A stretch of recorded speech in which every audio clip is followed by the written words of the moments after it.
பல்வேறு கோரிக்கைகளை வலியுறுத்தி சென்னை கிளாம்பாக்கம் பேருந்து நிலையத்தில் தொகுப்பூதிய செவிலியர்கள் போராட்டத்தில் ஈடுபட்டனர். பணி நிரந்தரம், சம வேலைக்கு சம ஊதியம் உள்ளிட்ட கோரிக்கைகளை வலியுறுத்தி தமிழகத்தின் பல்வேறு பகுதிகளிலிருந்து வந்திருந்த 1000க்கும் மேற்பட்ட செவிலியர்கள் முன்னதாக சிவானந்தா சாலையில் போராட்டத்தில் ஈடுபட்டனர். அவர்களை கைது செய்து பேருந்துகளில் ஏற்றிய போலீசார் இயற்கை உபாதை கழிக்க கூட அனுமதிக்காமல் சுமார் 2 மணி நேரம் சென்னை நகரை சுற்றி வந்ததாக செவிலியர்கள் கூறினர்.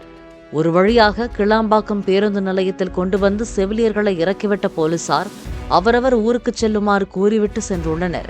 ஆனால் தங்களது கோரிக்கை நிறைவேறும் வரை ஊருக்கு செல்ல மாட்டோம் என கூறி பேருந்து நிலைய நடைமேடையிலேயே செவிலியர்கள் போராட்டத்தில் ஈடுபட்டனர்.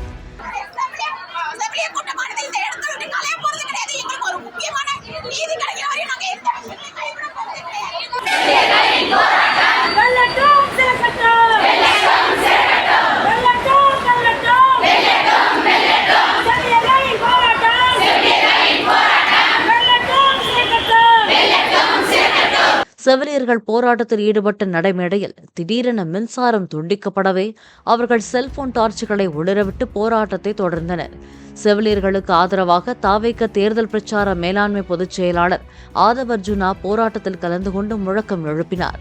ஒரு கட்டத்தில் களைப்புற்ற செவிலியர்கள் நடைமேடையில் ஆங்காங்கே படுத்து உறங்க தொடங்கினர். காலையில் அவர்களை போலீசார் கைது செய்தனர்.